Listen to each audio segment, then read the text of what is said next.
Iran News Now. Indonesia should play smart when ratifying Iran commercial treaties. On Monday, House of Representatives, DPR, Commission 6, which monitors trade and investment, approved the government's ratification of the trade deal for January 2020. Indonesia wants to ratify a preferential trade agreement, PTA, with Iran to expand its market for local products in Central Asia, South Asia, and the Middle East, but experts warn of its geopolitical situation and Western sanctions. Monday, House of Representatives, DPR, Commission 6, which handles trade and investment, approved the government's ratification of the Iran trade deal for January next year. Indonesia's second trade accord with a Middle Eastern country follows the Comprehensive Economic Partnership Agreement, CEPA, with the UAE in July last year.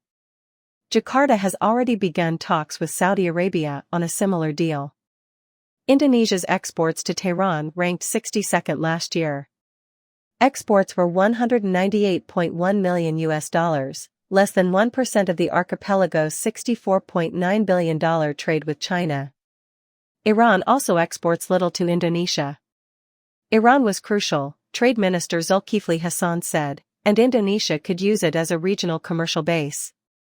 A relatively high tariff structure in Iran has become the main impediment for Indonesian products to compete there. Thus, we expect the PTA would boost our exports to Iran and its neighbors, Zulkifli told MPs on Monday.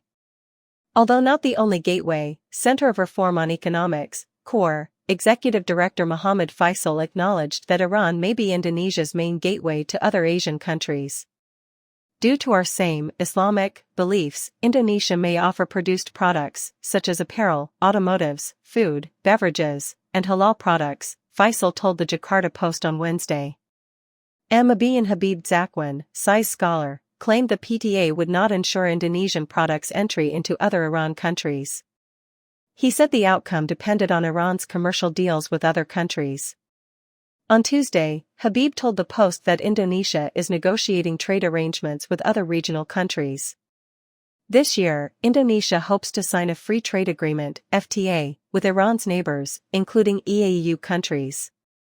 EAEU members include Armenia, Belarus, Kazakhstan, Kyrgyzstan, and Russia, some of which are landlocked. Jakarta continued conversations, despite Western sanctions against Russia and Belarus for their war in Ukraine. Play wisely. Habib also cautioned the government to examine which Iranian businesses or products were under sanction to reduce reputational, market access, and competitiveness threats for Indonesian products in Western countries. We should not use Iranian raw materials for important G7 exports. Furthermore, strategic government entities should not use sensitive Iranian technology items, Habib advised.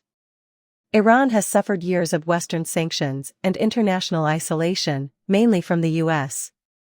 After Iran conducted missile and drone attacks on Israel amid Middle East tensions, Washington and the EU placed fresh sanctions on Iran in April.